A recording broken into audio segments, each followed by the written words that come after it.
நீங்க பீட்டருக்கு தெரிஞ்சிருக்க, அவர்லாம் அவர் கிறிஸ்டியன்களா பயப்படுறாரு. நீங்க மதமாற தடை சட்டம் போடுறீங்கல்ல, ஏன் போடுறீங்க? ஒரு இந்து கிறிஸ்தவனா மாறிடக்கூடாது, அதானே?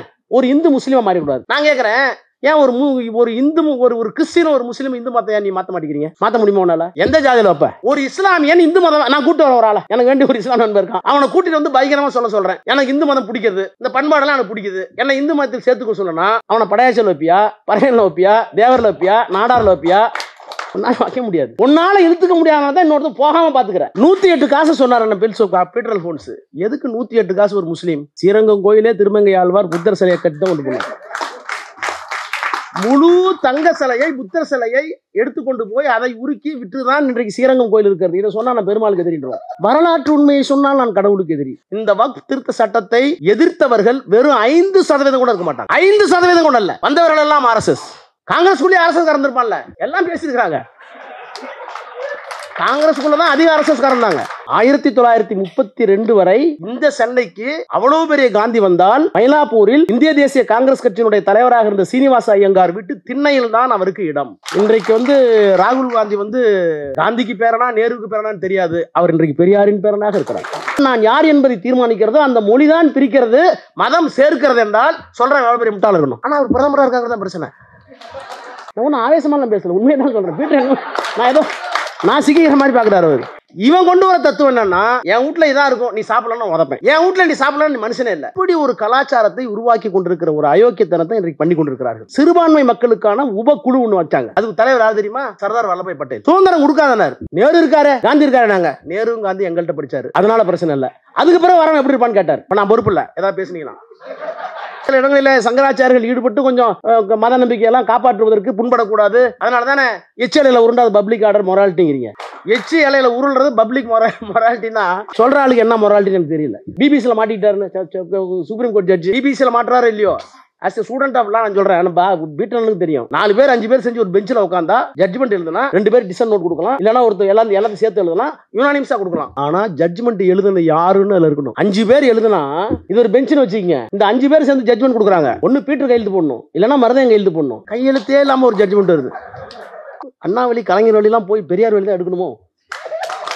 மதம் இல்லாமல் ஒருவன் வாழலாம். எனக்கு மதம் இல்ல, நீங்க எண்டுன்னு என்ன சொல்லி வச்சிருக்கீங்க? நான் இல்ல. மதம் இல்லாமல் நான் வாழலாம், சாதி இல்லாமல் வாழலாம், வாழ வேண்டும். மொழி இல்லாமல் எவனாலும் வாழ முடியாது, வாழ்ந்தான் அவன் மனிதன் அல்ல. எனக்கு முன்னால் உரையாற்றி இருக்கின்ற சான்றோர் பெருமக்கள் அனைவரும் இந்த தேசம் எங்கே போய் கொண்டிருக்கிறது என்பதை இங்கே அவர்களுக்கு உள்ள அந்த பாணியில் இங்கே எடுத்துரைத்திருக்கிறார்கள். உள்ளபடியே ஒரு மிக மோசமான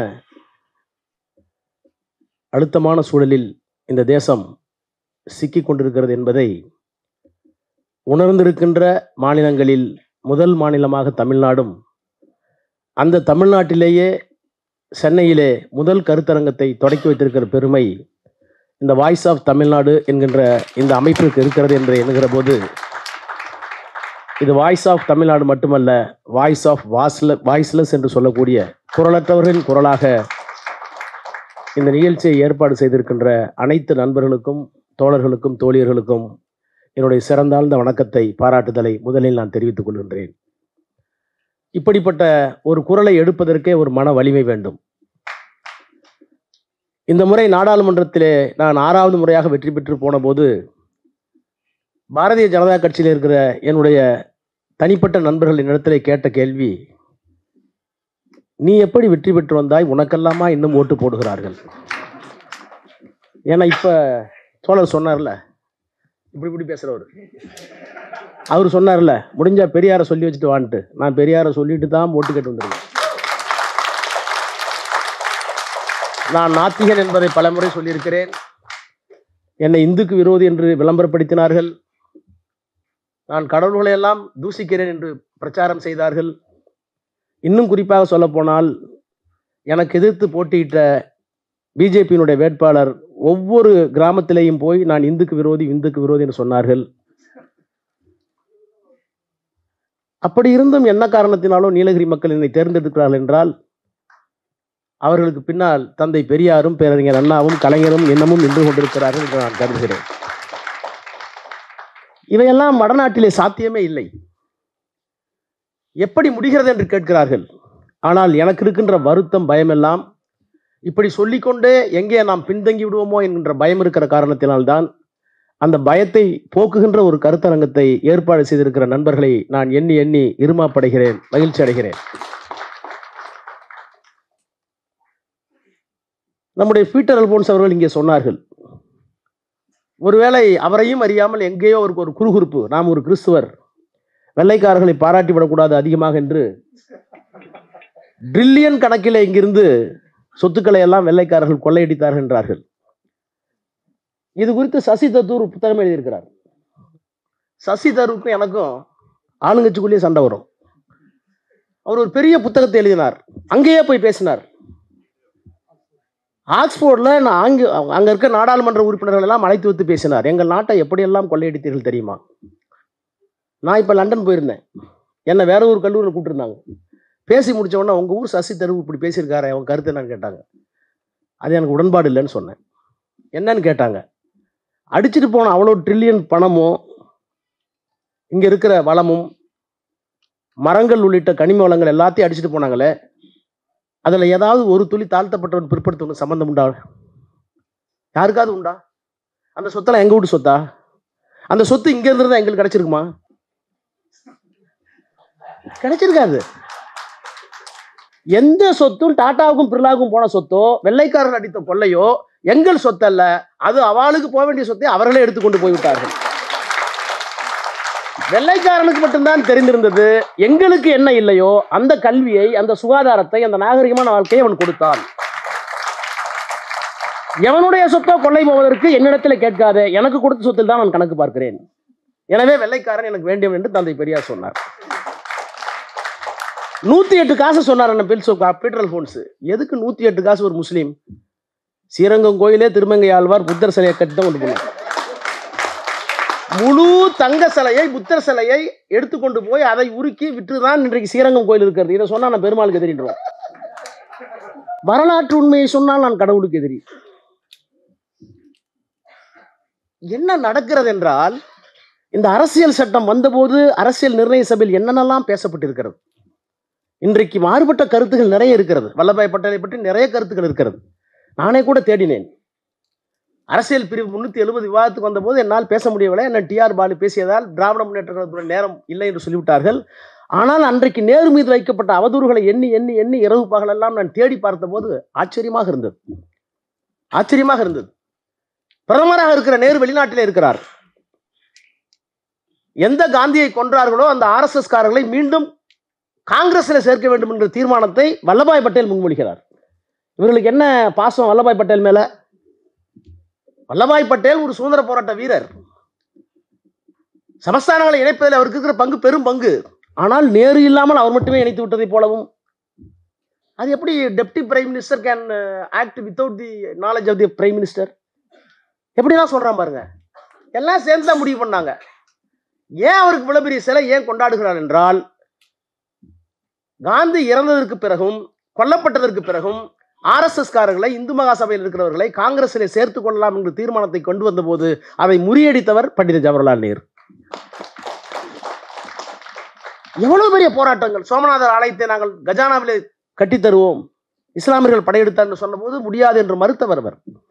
இன்னும் சொல்ல போனால் காந்திக்கு ஒரு ஞானம் வந்ததே தமிழ்நாட்டை பார்த்துதான். 1932 வரை இந்த சென்னைக்கு அவ்வளவு பெரிய காந்தி வந்தால் மயிலாப்பூரில் இந்திய தேசிய காங்கிரஸ் கட்சியினுடைய தலைவராக இருந்த சீனிவாச ஐயங்கார் வீட்டு திண்ணையில் தான் அவருக்கு இடம். கோளையில் தான் தண்ணீர்.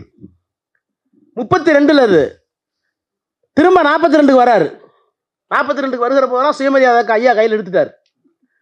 ஐயா சாட்டையை கையில் எடுத்த உடனே காந்தி கஸ்தூரிபாவோட வராங்க வீட்டுக்கு. இப்ப திண்ணையில் இடம் இல்லை, பெட்ரூம் வரைக்கும் போயிடுச்சு.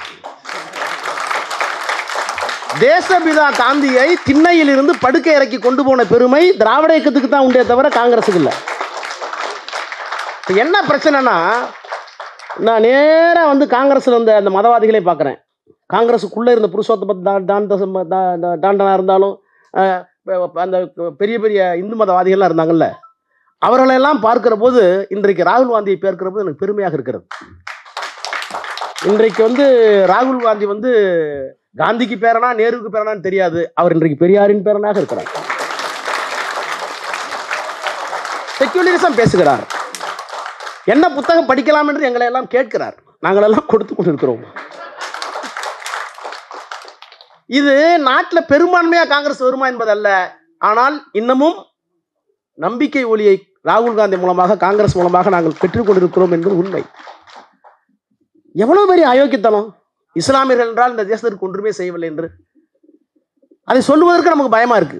ஒன்றும் இல்லை, நீங்க பகத்சிங்கை பத்தி பேசுறீங்களே, பகத்சிங்க பேசுறீங்க, யாரோ பத்தி பேசுறீங்க, வீர சவர்கரை பேசுறீங்க. ஏன் அஷ்ஃபா உல்லா கான் ஒரு போராளி இருந்தாரு, அஷ்ஃபா உல்லா கான் ஒரு போராளி, வெறும் 26 வயசு. அன்றைக்கு ரிசர்வ் பேங்கினுடைய பணத்தை வைத்திருக்கின்ற ஒரு பெரிய வங்கியில, கொக்கோரி டக்காய்டி, அந்த பெரிய வங்கியில வந்து கோடிக்கணக்கான பணத்தை எடுத்து வந்து ஆயுதங்களை வாங்கி போராட்டத்திற்காக பயன்படுத்தி பிடிபட்டு தூக்கு தண்டனை அனுப்பித்த ஒரு கைதி. சாகிற போது என்ன சொன்னான்? என்னால் சுதந்திர இந்தியாவை பார்க்க முடியவில்லை, எனக்கு நம்பிக்கை இருக்கிறது என்றேனும் ஒரு நாள் கிறிஸ்தவர்களும் முஸ்லிம்களும் இந்தியர்களும் சேர்ந்து ஒரு உன்னதமான இந்தியாவை உருவாக்குகிற போது அந்த இந்தியாவை நான் எங்கிருந்தாவது பார்த்து கொண்டிருப்பேன்னு சொன்னான். அப்ப இந்த தேசத்தில் என்ன நடந்து கொண்டிருக்கிறது என்றால், வெள்ளைக்காரர்கள் சுதந்திரத்தை கொடுத்துட்டு வெளியே போகும்போது என்ன சொன்னாங்க? அவர்கள் வந்து அதிகாரத்தின் கீழே இந்தியாவை வைத்திருந்தார்கள். இந்தியா வந்து ஒருங்கிணைச்சது பை ஃபோர்ஸ், அடக்குமுறை. ஒரு விதத்துல ஒரு நாடு கட்டமைப்புக்கு வந்தது ஒரு டெரிட்டோரியல் நேஷனலிசம், அது பொய் தான். தேசியவாதம் என்பது இப்ப நேற்று வரைக்கும் திருப்பதி, இன்னைக்கு திருப்பதி நம்மளோட இருந்துச்சு தமிழ்நாடு, இன்னைக்கு போயிடுச்சு. உங்களுக்கு என்ன உடனே தேசியம் வந்துருச்சா? நமக்கு தமிழ்நாடுன்னு வந்துருச்சா? பாவாணர் தான் சொல்லுவார், எதுவரை உன் மொழி நீள்கிறதோ அதுவரை உன் நாடு, எதுவரை உன் மொழி வாழ்கிறதோ அதுவரை உன் இனம். நீ கன்னியாகுமரி சேர்த்துக்கிட்டு தமிழ்நாடு, தேவிகுளமும் பீர்மோடும் தமிழ்நாடு, பிரிச்சுக்கிட்டா போயிடுச்சு, அவ்வளவுதான். இந்த டெரிட்டோரியல் நேஷனலிசம்ங்கிறது நம்மளாக கட்டமைப்பு கொண்டது உண்மை அல்ல, அது தேவை, அவ்வளவுதான். மொழிவழி தேசியம் உண்மை. ஆனா எத்தனை மொழிகள் இந்தியாவில், எவ்வளவு பழக்க வழக்கம், எவ்வளவு உடை. தமிழ்நாட்டில் போடுற உடையை வந்து மணிப்பூரில் போடுறானா, காஷ்மீரில் சாப்பிட்றோம், இங்கே சாப்பிட்றானா? அப்போ உணவு, உடை, பழக்க வழக்கம், திருமண முறை எல்லாம் வேறுபடுகிறது. இந்த வேறுபாடுகளை ஒற்றுமையாக கொண்டு வருவது எப்படி என்பதிலே தான் பெரிய சிக்கல் அரசியல் நிர்ணய சபையில். We have to admit all the cultures which are having inconsistency between them. வேற்றுமை மிக்க ஒரு நாட்டை எப்படி கொண்டு வந்தா? நேரு காயின் பண்ணார், யூனிட்டி இன் டைவர்சிட்டி. வேற்றுமைகளை அங்கீகரிக்க வேண்டும்.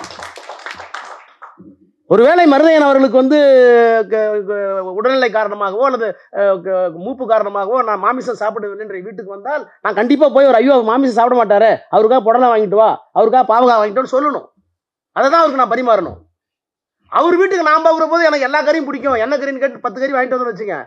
அப்ப என்னுடைய வேற்றுமையை அவர் அங்கீகரிக்கிற போதுதான் மருதையனுக்கும் எனக்கும் உறவு வலுப்படும். அதுதான் ஒற்றுமை. இவன் கொண்டு வர தத்துவம் என்னன்னா, என் வீட்டுல இதான் இருக்கும், நீ சாப்பிடலன்னு உதப்பேன், என் வீட்டுல நீ சாப்பிடலன்னு நீ மனுஷனே இல்லை. இப்படி ஒரு கலாச்சாரத்தை உருவாக்கி கொண்டிருக்கிற ஒரு அயோக்கியத்தனத்தை இன்றைக்கு பண்ணி கொண்டிருக்கிறார்கள். இந்த சூழ்நிலையில் தான் அரசியல் சட்டத்தை எழுதுகிற போது சப்கமிட்டி ஆன் மைனாரிட்டிஸ், சிறுபான்மை மக்களுக்கான உபக்குழு ஒன்று வச்சாங்க. அதுக்கு தலைவர் யார் தெரியுமா? சர்தார் வல்லபாய் பட்டேல். எடுத்து படிச்சு பாருங்க, அவர் ரொம்ப தெளிவா சொல்றாரு. ஏன்னா வின்ஸ்டன் சர்ச்சில் தான் இந்தியாவை பத்தி கரெக்டா அசஸ் பண்ண கொஞ்சம் தீவிரவாதி, கொஞ்சம் அதிகமா பேசுவார். சுதந்திரம் கொடுக்காதனர். If you are providing freedom to the India, take it granted, India will be ruled by rascals and bootleggers. India will be ruled by rascals and bootleggers. பூட்லெக்கர்ஸ்னார். ஏன் நேருலாம் நம்மளினாரு? நேரு இருக்காரு, காந்தி இருக்காரு. நாங்க நேருவும் காந்தி எங்கள்கிட்ட படிச்சாரு, அதனால பிரச்சனை இல்லை. அதுக்கு பிறகு வரவன் எப்படி இருப்பான்னு கேட்டார். இப்ப நான் பொறுப்பு இல்லை, ஏதாவது பேசுனீங்கன்னா. வின்ஸ்டன் சர்ச்சில் என்ன சொன்னார் என்றால், மேற்கத்திய கல்வியை நேருவும் காந்தியும் படித்து இங்கிருந்து போயிருக்கிறார்கள், அவர்கள் இருக்கிற வரை எனக்கு பிரச்சனை இல்லை. ஆனால் நான் இந்தியாவை அதற்கு பிறகு வருகிறவர்கள் எப்படி இருப்பான்னு பார்க்கிறேன். அவர்களுக்கு இந்த நாட்டை ஆள தெரியாது, ராஸ்கல்ஸா இருப்பான், என்னென்னோ சொன்னார். நான் பொறுப்பு இல்லை.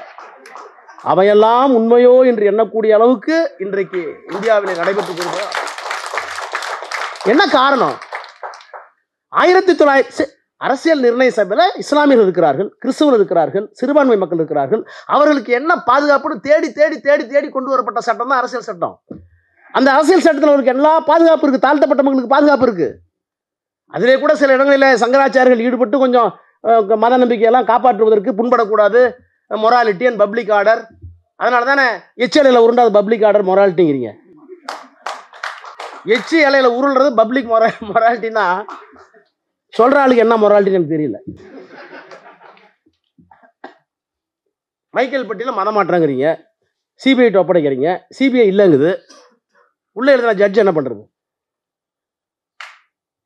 என்ன நடக்கிறது என்றால், அரசியல் சட்டம் மட்டுமல்ல, அரசியல் சட்டத்தில் சொல்லப்பட்டிருக்கின்ற எல்லா நிறுவனங்களையும் சிதைக்கிறார்கள். ஹிட்லர் தோத்து போனார். அவருடைய தோல்விக்கு என்ன காரணமோ அதையெல்லாம் கண்டுபிடித்து அந்த தோல்வி வராமல் பார்த்து கொண்டே முன்னேறுகின்ற ஒரு மோசமான பாசிச ஆட்சியை நாம் பெற்றிருக்கிறோம். ஹிட்லரோட ஹோஸ்ட். ஹிட்லர் எதெல்லாம் தவறினாரு? இன்ஸ்டிடியூஷன் மெக்கானிசத்தில் கை வைக்கல அவரை கூட. ஆனா இன்னைக்கு என்ன, இப்ப நீங்க சொன்னீங்களே பிபிசியில் மாட்டிட்டாருன்னு, சுப்ரீம் கோர்ட் ஜட்ஜு பிபிசியில் மாட்டுறாரு இல்லையோ, as a student of law நான் சொல்றேன், பீட்டனுக்கு தெரியும். 4 பேர் 5 பேர் செஞ்சு ஒரு பெஞ்சில் உட்காந்தா ஜட்ஜ்மெண்ட் எழுதுனா 2 பேர் டிசன் நோட் கொடுக்கலாம், இல்லைன்னா ஒருத்தர் எல்லாத்தையும் சேர்த்து எழுதலாம், யுனானிம்ஸாக கொடுக்கலாம். ஜட்ஜ்மெண்ட் யுனானிம்ஸாக இருக்கலாம், 5ல் 2 பேர் பிரிஞ்சு இருக்கலாம், 3 பேர் ஒரு பக்கம் இருக்கலாம். ஆனால் ஜட்ஜ்மெண்ட் எழுதுன யாருன்னு அதில் இருக்கணும். 5 பேர் எழுதுனா இது ஒரு பெஞ்சுன்னு வச்சுக்கிங்க. இந்த 5 பேர் சேர்ந்து ஜட்ஜ்மெண்ட் கொடுக்குறாங்க. ஒன்று பீட்டர் கையெழுத்து போடணும், இல்லைன்னா மருதன் கையெழுத்து போடணும், இல்லைன்னா கையெழுத்தே இல்லாமல் ஒரு ஜட்ஜ்மெண்ட் வருது. கையெழுத்தே இல்லாத ஒரு judgment never in the judiciary. உச்ச நீதிமன்றத்தினுடைய பெரு அமர்வு யாருமே இல்லாம ஒரு கையெழுத்து, எல்லாரும் ஒரே மாதிரி கையெழுத்து போட்டு அனுப்புறாங்க. யார் எழுதுனா? who is the author of the judgment? It was never disclosed in spite of the demand which was made in the public. கற்றறிந்த வழக்கறிஞர்கள் கேட்டாங்க, யார் யார் ஜட்ஜ்மெண்ட் எழுதுனது? கடைசியாக தான் முடிவு வந்துச்சு. கடவுள் சொன்னார், நாங்கள் எழுதினோம்.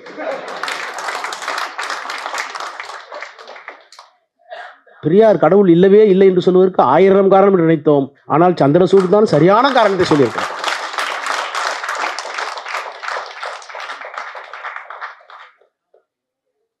அப்ப அரசியல் சட்டத்தின் நிர்ணய சபையில தாழ்த்தப்பட்டவனுக்கு என்ன பாதுகாப்பு? பிற்படுத்தப்பட்டவர்களுக்கு பின்னாலே என்ன பாதுகாப்பு கொடுக்க வேண்டும்? அதையெல்லாம் எண்ணிதான் அம்பேத்கர் நேஷனல் பேக்வர்ட் கமிஷன் ஒன்று கொண்டு வந்தார். அந்த கமிஷனை ஏன் நேரு அமைக்கலாங்கிறதுக்காக தான் ரெசிக்னேஷன் ஒரு காரணம், ஹிந்து கோட் பில் ஒரு காரணம். தாழ்த்தப்பட்டவர்களை போல பிற்படுத்தப்பட்டவர்கள் வன்னியரா, கல்லரா, மறவரா, முதலியாரா, செட்டியாரா அவர்களும் படிக்காம தான் இருக்காங்க. சோசியலி எஜுகேஷனலி பேக்வர்டு தான் அமைக்கணும். ஆனால் எனக்கு இருக்கின்ற ஒரு மிகப்பெரிய பேரு, எனக்கு இருக்கிற வாய்ப்பு என்னன்னு கேட்டா, ஷெட்யூல் காஸ்ட் யாருன்னு வெள்ளக்காரன் எழுதி வச்சுட்டான். It was easy to me to accept the table which was given by the British. யார் அன்சீயபிள், யார் அன்டச்சபிள், யார் அன்அப்ரோச்சபிள், நெருங்கக்கூடாதவர்கள், பார்க்கக்கூடாதவர்கள், தொடக்கூடாதவர்கள் யார் என்பதை வெள்ளைக்காரர்கள் எழுதி வச்சிருந்தான். பட்டியலிங்க இருந்துச்சு. ஏன்னா ஊருக்கு வெளியே இருந்தான். அவன்லாம் பறையராக, பல்லராக, அருந்தியராக இருந்தான். அப்ப அவனெல்லாம் ஷெட்யூல்டு காஸ்ட் பட்டியலினம். அந்த பட்டியலினத்தை போலவே தீண்டாமைக்கு அப்பாற்பட்டு கல்வியில் பின்தங்கி இருக்கின்ற, சமூகத்தில் பின்தங்கி இருக்கிற வன்னியர் இருக்கிறாங்க, செட்டியார் இருக்கிறாங்க, முதலியார் இருக்கிறாங்க, நாடார் இருக்கிறாங்க. அவர்களுக்கும் இடஒதுக்கீடு தர வேண்டும் என்று சட்டம் இயற்றியவர் அம்பேத்கர். அதை ஏன் செய்யலன்னு கேட்டதுனால தான் வெளியே போனார். இன்றைக்கு தாழ்த்தப்பட்ட மக்களுக்கும் பிற்படுத்தப்பட்ட மக்களுக்குமே அம்பேத்கர் எழுதி வாக்குவாங்க. ஆக எவ்வளவு எல்லாம் திணித்திருக்கிறார்கள் அம்பேத்கரும், நேருவும், காந்தியும். அன்றைக்கு இருக்கிற யாராக இருந்தாலும் சொல்றாங்க, அரசியல் சட்டத்தில் இருந்த முற்போக்குவாதிகள் எல்லாம் எல்லாம் என்ன காரணம் என்றால், வெள்ளைக்காரன் ஒரு விசைக்கின் கீழ் நம்ம வைத்திருந்தான். சுதந்திரமாக இல்லை, ஆனால் சுதந்திரமாக, தன்னிச்சையாக, அன்போடு, ஒருமைப்பாட்டோடு, பரஸ்பர மரியாதையோடு, நட்போடு இருக்க வேண்டும் என்றால் இந்த அரசியல் சட்டம் தேவை என்று கொண்டு வந்ததுதான் இந்திய அரசியல் சட்டம். அந்த சட்டத்தை தான் இப்படி சொன்னீங்க Dhankhar, the basic structure of the constitution cannot be amended. 13 judge, 68 நாள் ஆர்குமெண்ட். பேசிக் ஸ்ட்ரக்சர் அதுக்கு அரசியல் சட்டத்தின் அடிப்படையை மாற்றலாமா, மாற்றக்கூடாதுன்னு 68 நாள் ஆர்குமெண்ட். இரவு 11 மணிக்கு போச்சு. எல்லாரும் உட்காந்து, இல்லை நீங்க எதை வேணாலும் மாத்தீங்க, ஆனா இந்தியா ஒற்றுமையாக இருக்க வேண்டுமானால் வெவ்வேறு மொழி, வெவ்வேறு மதம், வெவ்வேறு பண்பாடு, வெவ்வேறு கலாச்சாரம், வெவ்வேறு பழக்க வழக்கங்கள், வெவ்வேறு உணவு, வெவ்வேறு உடை, எல்லாம் வேற வேற, ஆனா இந்தியா ஒன்றாக இருக்க வேண்டும் என்றால் these are all the basic structures you should not touch. அதை இந்தியாவினுடைய துணை ஜனாதிபதி தங்கர் அவர்கள் அந்த ஜட்ஜ்மெண்ட் தப்பு மாத்தணுங்கிறார். இன்னைக்கு பிரைம் மினிஸ்டர் பேசியிருக்காரு, மொழியால் நாட்டை பிரிக்கிறார்கள். மொழிதான் உண்மை. மொழிதான் உண்மை. மதம் இல்லாமல் ஒருவன் வாழலாம். எனக்கு மதம் இல்லை, நீங்க எண்டுன்னு என்ன சொல்லி வச்சிருக்கீங்க, நான் இல்லை. மதம் இல்லாமல் நான் வாழலாம், சாதி இல்லாமல் வாழலாம், வாழ வேண்டும். மொழி இல்லாமல் எவனாலும் வாழ முடியாது, வாழ்ந்தான் அவன் மனிதன் அல்ல. அப்போ எனக்கு என்ன அடிப்படை உரிமையோ, நான் யார் என்பதை தீர்மானிக்கிறதோ அந்த மொழிதான் பிரிக்கிறது, மதம் சேர்க்கிறது என்றால் சொல்ற எவ்வளவு பெரிய முட்டாள் இருக்கணும். ஆனா அவர் பிரதமராக இருக்காங்க தான் பிரச்சனை. நான் ஒன்றும் ஆவேசமாலாம் பேசல, உண்மையை தான் சொல்றேன். பீட்டர் நான் ஏதோ நான் சிக்கிக்கிற மாதிரி பார்க்குறாரு அவர். இப்படி ஒரு அசாதாரணமான சூழ்நிலை தான் வக்ஃப் சட்டம் வருது. இந்த சட்டத்தை போய் பார்த்தா, நான் ஒரு ட்ரையல் கோர்ட் லாயர். இந்த ட்ரையல் கோர்ட் லாயருக்கு சில விசேஷ குணங்கள்லாம் இருக்கும். நீங்கள் வந்து கான்ஸ்டிடியூஷன் லாயர் வந்து இன்டர்பிரேஷன் 2-3 மணி நேரம் டூன்னு அடிச்சு விட்டா போதும். ஆனால் இந்த ட்ரையல் கோர்ட் லாயர் வந்து, இப்போ எனக்கு வந்து 135 விட்னஸ். இந்த 135வது விட்னஸ், 135வது சாட்சி, 8வது சாட்சியை எந்த இடத்துல முரண்படுறான், கான்ட்ரடிக்ஷன்ஸ். 26வது சாட்சி 7வது சாட்சி சொன்னதை எப்படி மறுத்துருக்கிறான். இவ்வளவையும் நுணுக்கமாக கொண்டு வந்து ஜட்ஜுக்கு முன்னாடி வைக்கணும். அதான் ட்ரையல் கோர்ட்டோட வேலை. அந்த மாதிரி இந்த வக்ஃப்ல போய் 5-6 சிட்டிங் 3 மாதம் ஆயிடுச்சு. இது என்னதான்டா திருத்தம் கண்டுபிடிக்க முடியல. கடைசியில் பார்த்தா ஒன்றும் இல்லை. 1954 வக்ஃப் போர்டு சட்டம் அமலுக்கு வருகிறது. இஸ்லாமியர்களை காப்பாற்றுவதற்கு, இஸ்லாமியர்களுடைய சொத்துக்களை காப்பாற்றுவதற்கு, அவர்களுக்கு இருக்கிற உரிமையை காப்பாற்றுவதற்கு. அதில் வெவ்வேறு சொத்துக்கள்லாம் இருக்குது. பாகிஸ்தான் போகும்போதெல்லாம் விற்க முடியாது, ஆவணங்கள் இல்லை, அழிச்சிட்டாங்க, எரிஞ்சு போச்சு, கலவரம். எனக்கு இங்கே வந்து 4 ஏக்கர் நிலம் இருக்குது டெல்லியில், நான் பாகிஸ்தானுக்கு போகிறேன், இங்கே இருக்க விரும்பலை, இந்த சொத்துக்களை எல்லாம் அல்லாஹ்வுக்கு கொடுத்து விட்டேன், அதான் வக்ஃப். அப்புறம் சில பேர் எழுதி வச்சுட்டு போயிருப்பாங்க, ஆவணங்கள் இருக்காது. ஆவணங்கள் என்னன்னே தெரியாது, யூசேஜ், வக்ஃப் அண்டர் யூசேஜ். இப்படி 3-4 பிரிவுகளில் எந்த தொந்தரவும் இல்லாமல், there is no claim at all over the property. It has been treated as a waqf. Whether they are having document or not, it is altogether different. Notwithstanding the title, so many places were treated as waqf and used by waqf by the Muslims. உனக்கு என்ன பிரச்சனை இல்லை? உனக்கு என்ன பிரச்சனை இல்லை? இதை பாதுகாப்பதற்கு 1995 நரசிம்மராவ் அவர்கள் சட்டத்தில் வந்து செம்மைப்படுத்தினார் இந்த வக்ஃப் பை யூசேஜ். அவனுக்கு டாக்குமெண்ட் இருக்குன்னு அவசியம் இல்லை. அவன் பொருள் இல்லை, பக்கத்தில் இந்து கேட்கல இல்லை, கிறிஸ்டின் கேட்கல இல்லை, அவன் தான் நம்மளாம் வச்சிருக்கான், டிக்ளரிஸ் வக்ஃப். அது அவனுக்கு பாதுகாப்பு. இந்த மாதிரி பல பாதுகாப்பு. ஒரு சொத்து வந்து வக்ஃப் ப்ராப்பர்ட்டி இல்லையாங்கிறதுக்கு யார் முடிவு பண்ணும்? 54 சட்டத்தில் குழப்பமா இருந்தது. கலெக்டரை விட்டா இந்துவா இருந்தால் சரியா இல்லை, கலெக்டர் இல்லைன்னா இன்னொரு போட முடியல. அதற்காக திருத்தம் கொண்டு வந்தார்கள். சர்வேயர், வக்ஃப் சர்வேயர்னு. அந்த சர்வேயருக்கு சிவில் கோர்ட் அதிகாரம்லாம் கொடுத்தாங்க. அவர் வந்து எந்த சாட்சியத்தையும் கூப்பிடலாம், ஆவணங்களை பரிசீலிக்கலாம். அவர் கொடுக்குற judgement it is almost district munsif court, அப்புறம் அப்பீல், அப்புறம் ட்ரிபியூனல், இதெல்லாம் கொண்டு வந்தாங்க. அதுலேயும் சில குறைபாடுகள் இருந்தது. 2013 டாக்டர் மன்மோகன் சிங் அவர்கள் சோனியா காந்தி இருக்கிற போது அதை மீண்டும் செப்பனிட்டார்கள். ஏறத்தாழ ஒரு 60-70 அமெண்ட்மெண்ட் கொண்டு வந்தாங்க. எல்லாம் ஒன்றும் படித்து பார்த்தா ஒன்றும் புரியல. ஒரு 2 மாதம் ஆச்சு ட்ரையல் கோர்ட்டில் ஆயிரு. எனக்கு திடீர்னு ஒரு நாள் 12 மணிக்கு எடுத்து படித்து பார்க்குறேன், இரவு குளிராக இருக்கேன், தூக்கம் வரலையேன்ட்டு. வேறு ஒன்றும் இல்லை. இந்த அமெண்ட்மெண்ட்டு 95 என்ன கொண்டு வந்தாரோ நரசிம்மராவ். எப்பவுமே சட்டம் வந்து அமெண்ட்மெண்ட் வந்து டுவர்ட்ஸ் ப்ராஸ்பெக்டிவ். என்னென்னலாம் குறைபாடுகள் இருக்கிறதோ அதையெல்லாம் சரி செஞ்சு முன்னேறணும். அதான் அமெண்ட்மெண்ட்டு. முன்னேறிட்டார் 95. அதுவும் 2013 இன்னும் முன்னேறிட்டாங்க. இதெல்லாம் ஒன்றும் நரசிம்மராவ் சோனியா காந்தி தனியாக பண்ணிடல. The entire amendment was placed before the parliament. It was discussed at length and ultimately it was passed in democratic manner. 95 கொண்டு வராங்க, 2013 it was deliberated. அப்பவும் இந்துக்கள் இருந்திருக்கீங்க, அப்பவும் ஆர்எஸ்எஸ் இருந்திருக்கீங்க, காங்கிரஸ்குள்ளே ஆர்எஸ்எஸ் இருந்திருப்பான்ல, எல்லாம் பேசியிருக்கிறாங்க. காங்கிரஸ்குள்ள தான் அதிக ஆர்எஸ்எஸ் இருந்தாங்க. அதான உண்மை, அதான உண்மை. அப்போ இவ்வளவு விவாதித்ததுக்கு பிறகு ஒரு சட்டம் வருகிறது. திடீர்னு எனக்கு எல்லாம் எடுத்து பார்த்து, நான் ஒரு பச்சை இங்கு சிவப்பு இங்கு பிளாக்லாம் எடுத்து இதை ஏன்டா கொண்டு வந்தான், இதை ஏன்டா கொண்டு வந்து பார்த்தா திடீர்னு புத்தருக்கு ஞானோதயம் வந்த மாதிரி எனக்கு தெரிஞ்சது. ஒன்றும் இல்லை, அந்த அமெண்ட்மெண்ட்டு. இப்போ இருக்கிற திருத்த சட்டம் என்பது 95 நரசிம்மராவ் கொண்டு வந்ததையும் 2013 மன்மோகன் கொண்டு வந்ததையும் எடுத்து விட்டால் இந்த சட்டம் பலதான். இந்த அயோக்கியத்தனத்தை எங்கேயாவது நடத்துவாங்களா? நாடாளுமன்றம் என்ன விரும்பியதோ, என்ன கருதியதோ, என்ன ஒப்புக்கொண்டதோ அதை அதே நாடாளுமன்றத்தின் மூலமாக எடுக்கின்ற வித்தையை இந்த காவி கும்பல் செய்து கொண்டிருக்கிறது என்றால் நாடாளுமன்றத்தை இவர்கள் எவ்வளவு கொச்சைப்படுத்துகிறார் என்பதை இந்தியா புரிந்து கொள்ள வேண்டும். அப்போ எந்த இன்ஸ்டிடியூஷன் வந்து suppose to be preserve our right, that institution is being used to de-establish and destroy our rights. எந்த நாடாளுமன்றம் இருந்தால் எங்களுக்கு உரிமை பாதுகாக்கப்படும் நம்பினோமோ அதே நாடாளுமன்றத்தை வைத்து அந்த உரிமைகளை தூக்கி எறிகிற வேலையை அவர் பார்க்குறாங்க. அதை விட கொடுமை, நீங்கள் இந்தியா ஃபுல்லாக போயிட்டு வந்தோம். இந்த வக்ஃப் திருத்த சட்டத்தை எதிர்த்தவர்கள் வெறும் 5% கூட இருக்க மாட்டாங்க. 5% கூட இல்லை. வந்தவர்கள் எல்லாம் RSS. அதில் ஒரு ஸ்லைட் போட்டு காமிச்சாங்க, ப்ரெசன்டேஷன் கொடுப்பாங்க எல்லாம். இப்போ அவங்களுக்கு பெரிய சிம்ம சொப்பனமா நாங்கள் தான்.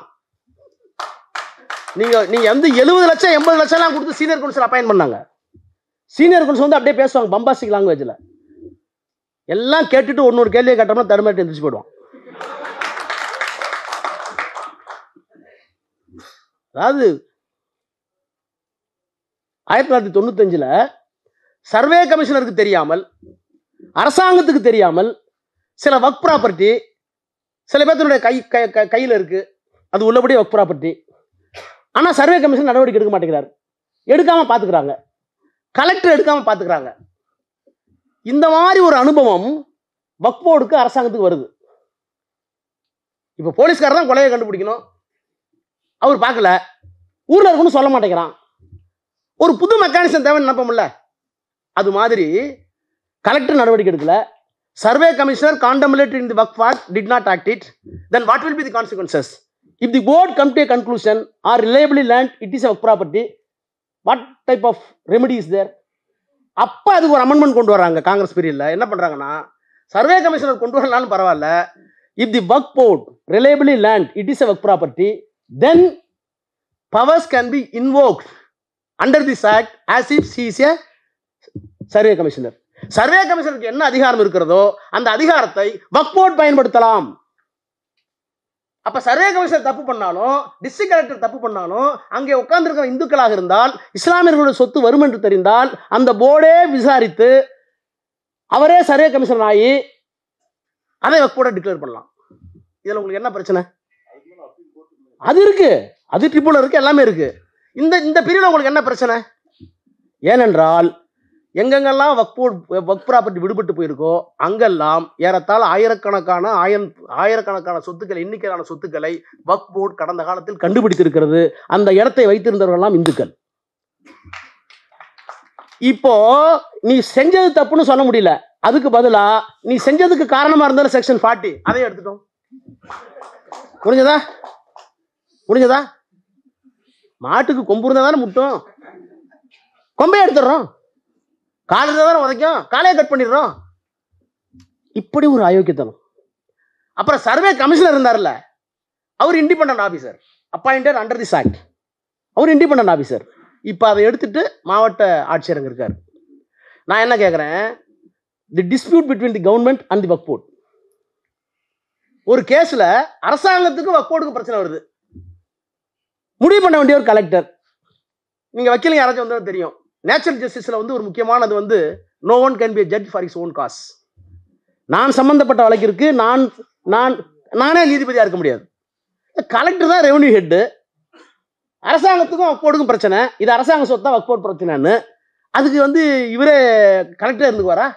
உன் கலெக்டருக்கு ஒரு ஃபோன் வந்தால் பத்தாதா இது எப்படி முடியுன்னு? ஜட்ஜுக்கே ஃபோன் போகுது.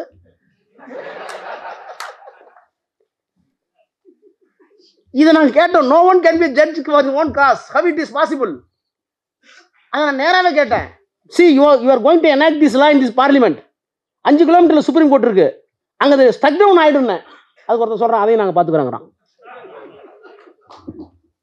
ஜேபிசி இல்லை, ஆஃப் த ரெக்கார்டு, இதெல்லாம் நிற்காதியா, அதை விடுங்க ராஜா, நாங்கள் பார்த்துக்குறோம். இப்போ தி கம்ப்ளீட் லாலெஸ்னஸ் கான்ஸ்டிடியூஷன் இருக்கானே தெரியல. இதுக்கெல்லாம் என்னதான்? இல்லை பெரும்பான்மைங்க ஒரே காரணத்துக்காகவா? அதனால தான் இப்போ நான் கூட மருதன்ட்ட பேசிட்டு இருந்தேன், அண்ணா வழி கலைஞர் வழிலாம் போய் பெரியார் வழி தான் எடுக்கணுமோ? கருப்பை பையன் எடுக்க, கருப்பை பையன் ஏன் எடுக்க சொன்னார்? கற்பப்பையை எடுக்கணும்னு சொன்ன பெரியார் ஏன் சீர்திருத்த திருமணத்தை நடத்தி வைத்தார்? அந்த சீர்திருத்த திருமணத்தில் குழந்தை பிறந்தா அந்த பெண் பிள்ளைக்கு ஏன் ரஷ்யான் பேர் வச்சார்? பையன் பிறந்தா அவனுக்கு சிதம்பரம் பேர் வச்சார். என்னங்க ஏன் ரஷ்யான் பேர் வைக்கிறீங்களே? ஏன்னா சிதம்பரம் பேர் வைக்கிறோம், ரஷ்யான் வைக்கக்கூடாது. அப்ப கற்பப்பை எடுன்னு சொன்ன கற்பப்பை எடுக்கவா? இந்த கற்பப்பை இருக்கிற காரணத்தினால் உன்னை அடிமையாக்குகிறான், பிள்ளை பெருக்கிற மிஷின் ஆக்குறான், அதனால எடுனாரு. அப்புறம் அடுத்த நாள் கல்யாணத்துக்கு போனார். சொல்றதுக்கான இப்போ அதனால தான் சொல்றேன். இப்போ நான் என்ன கேட்குறேன், those who are not Indians அப்படின்னு சொல்ல முடியாது. Those who are not Muslims, those who are not Christians, those who are not those they are Hindus. இப்போ நான் இந்து தானே, எனக்கு என்ன அடையாளம்? நான் கிறிஸ்தவன் அல்ல விட்டுரு, நான் முஸ்லீம் அல்ல விட்டுரு, அதனால் நான் இந்து. இந்த அடையாளம் எனக்கு வேணான்ற. நான் யாருன்னு சொல்லு. எது கோழி இல்லையோ, எது கொக்கு இல்லையோ, எது குதிரை இல்லையோ அதெல்லாம் ஆடுனா நான் நியாயமா? ஆடுன்னா என்னன்னு சொல்றா? இந்த வரையறையை நான் எங்கேயுமே பார்க்கல.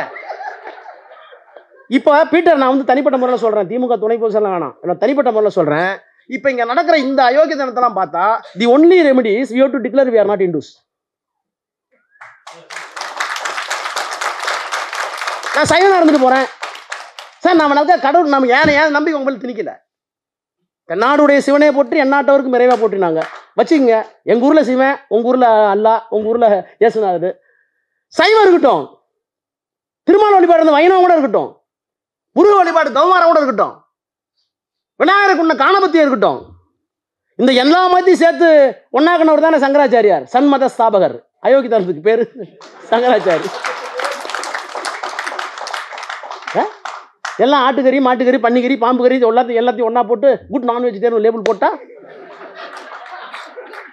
நான் என்ன கேட்குறேன், நீங்க வந்து இந்த எல்லா இந்த சன்மத ஸ்தாபகர் இருக்கார்ல, எல்லா மதத்தையும் ஒன்னாக்கணும் இருக்கார்ல, நான் விட்டு ஒரே ஒரு கேள்வி கேட்குறேன். நாங்கெல்லாம் ரொம்ப ஒற்றுமையா இருக்க விரும்புகிறோம், உங்களோட ஒற்றுமையா இருக்க விரும்புகிறோம். ஒன்றும் இல்லை, ஸ்ரீரங்கத்திற்கு ஜீரத்தை கொண்டு போய் திருவண்ணாமலை சிவங்கோயிலில் போடு. சிவங்கோயிலில் படைக்கிறார்ல சிவாச்சாரி, அவரை கொண்டு வந்து ஸ்ரீரங்கத்தில் போடு. ஒத்துவீங்களா? ஒத்துவீங்களா? ஒத்துக்க மாட்டீங்கல்ல. அப்ப நான் இதனால சொல்றேன், இந்த மதத்தின் பெயரால் தான் சிறுபான்மை மக்களை ஒடுக்குவீர்கள், இந்த மதத்தின் பெயரால் தான் தாழ்த்தப்பட்ட மக்களை ஒடுக்குவீர்கள், இந்த மதத்தின் பெயர் தான் தமிழை நீங்கள் வளைப்பீர்கள், இந்த மதத்தின் பெயர் தான் ஒரே நாடு ஒரே பண்பாடு என்று கொண்டு வருவதற்கு நீங்கள் முயற்சிப்பீர்கள், இந்த மதத்தின் பெயரால் தான் அரசியல் சட்டத்தை சிதைப்பீர்கள், இந்த மதத்தின் பெயரால் தான் உச்ச நீதிமன்றம், எலெக்ஷன் கமிஷன், சட்டசபை, பார்லிமெண்ட் எல்லா நிறுவனங்களையும் தொலைப்பீர்கள் என்றால் அந்த மதத்தை நாங்கள் மறுவாசிப்பு செய்வதற்கோ மீள்பார்வை செய்வதற்கோ என்ன பிரச்சனை? That does not mean we are anti God. கடவுள் எதிர்ப்புகள்லாம் விட்டுருங்க. ஆனால் இந்த மதத்துல இவ்வளவு பிரச்சனையை வச்சுக்கிட்டு இன்னமும் தாழ்த்தப்பட்டவனா இருக்கான், பிற்படுத்தவனா இருக்கான். அதை விட நீங்க இந்த மதத்துல அம்பேத்கர் கரெக்டா சொன்னார், Hinduism is nothing but, Hindu religion is nothing but assortment of caste. சாதிகளின் தொகுப்பு தான் இந்து மதம்னாரு. நீங்க பீட்டருக்கு தெரிஞ்சிருக்க, அவரெல்லாம் அவர் கிறிஸ்டியன்களா பயப்படுறாரு. நீங்க நீங்க மதம் மாற தடை சட்டம் போடுறீங்கல்ல, ஏன் போடுறீங்க? மதம் மாறுவதை தடை சட்டம் போடுறீங்கல்ல, ஏன் போடுறீங்க? ஒரு இந்து கிறிஸ்தவனா மாறிடக்கூடாது, அதானே? ஒரு இந்து முஸ்லீமா மாறிடக்கூடாது. நான் கேட்கிறேன், ஏன் ஒரு இந்து ஒரு கிறிஸ்டியன் ஒரு முஸ்லீம் இந்து மதத்தை ஏன் நீ மாற்ற மாட்டேங்கிறீங்க? மாற்ற முடியுமா உன்னால? எந்த ஜாதியில் வைப்ப? ஒரு இஸ்லாமியன் இந்து மதம், நான் கூட்டு வர ஒரு ஆளை, எனக்கு வேண்டிய ஒரு இஸ்லாம் நண்பர் இருக்கான், அவனை கூட்டிட்டு வந்து பயங்கரமா சொல்றேன், எனக்கு இந்து மதம் பிடிக்கிறது, இந்த பண்பாடெல்லாம் எனக்கு பிடிக்குது, என்னை இந்து மதத்தில் சேர்த்துக்க சொல்லனா, அவனை படையாச்சல் வைப்பியா, பறையனில் வைப்பியா, தேவரில் வைப்பியா, நாடாரில் வைப்பியா? ஒன்னால வைக்க முடியாது. ஒன்னால இழுத்துக்க முடியாதான் இன்னொருத்தர் போகாம பாத்துக்கிறேன். அப்போ இப்படி ஒரு விசித்திரமான மதத்தை வைத்துக்கொண்டு இந்தியாவினுடைய அரசியல் சட்டத்தை சிதைத்து, ஒற்றுமையை சிதைத்து, எப்ப பார்த்தாலும் ஒரு பதஷ்டம். இப்ப நீ சொன்னீங்களே, அங்க ஆரம்பிச்சாங்க, அயோத்தியில் ஆரம்பிச்சாங்க, அயோத்தியில் ஆரம்பிச்சு இன்னைக்கு ஒவ்வொரு இடமா வந்துட்டு இருக்காங்களே. நம்ம இன்னமும் சொல்லிட்டு கூடாது தமிழ்நாடு சேஃபா இருக்கு, தமிழ்நாடு சேஃபா இருக்குன்னு. இப்படியே சொன்னா தமிழ்நாடு சேஃபா இருக்காது. ஏன்னா கொஞ்சம் கொஞ்சமா வருவாங்க. ஏன்னா அவங்க இப்பெல்லாம் ஆள் பிடிக்கிறது வந்து முன்னாடிலாம் வந்து நம்ம ஏமாந்தோம், ஆளெல்லாம் அக்ரஹாரத்தில் தான் பிடிப்பான்னு. இப்பெல்லாம் நாடார் தெருவிலே பிடிக்கிறான், செட்டியார் தெருவில் பிடிக்கிறான், பரத்தெருவில் பிடிக்கிறான், பள்ளத்தெருவில் பிடிக்கிறான். புள்ளை பிடிக்கிற வேலையை இந்துத்துவாதிகள் பிடிக்கிறான். இல்லை, இப்ப நாடாளுமன்றத்தில் இல்லை, நாடாளுமன்றத்தில் ஒரு முஸ்லீம் கூட இல்லை, இப்ப இல்லை. எனவே இது சிரிப்புக்காக அல்ல, we are at cross road. இந்தியாவினுடைய அரசியல் சட்டத்திற்கு ஆபத்து, மத நல்லிணத்திற்கு ஆபத்து. பெரியாரும் அம்பேத்கரும் இன்றைக்கு தேவைப்படுகிறார்கள். ஆனால் எத்தனை பேரால கொண்டு போக முடியும் தெரியல. உத்தரப்பிரதேசத்தில் இல்லை, மத்திய பிரதேசத்தில் இல்லை, தமிழ்நாட்டு மட்டும்தான் அந்த குரலாவது ஒலித்துக் கொண்டிருக்கிறது. Voice of Tamil Nadu should go the voice of India. அந்த இடத்தை நோக்கி நாம் நகர்வதற்கு உறுதி எடுத்துக் கொள்ளுகிற நாளாக இந்த நாள் இருக்க வேண்டும். உள்ளபடியே நான் பணிந்து வணங்கி இந்த பிள்ளைகள்லாம் பாராட்டுறேன். 20 வயசு 25 வயசு சின்ன பிள்ளைங்க நீங்கள்லாம். இந்த முயற்சியை எடுத்த உங்களை வயது பார்க்காமல் குனிந்து வணங்கி வாழ்த்துகிறேன். நன்றி, நன்றி, நன்றி. வணக்கம்.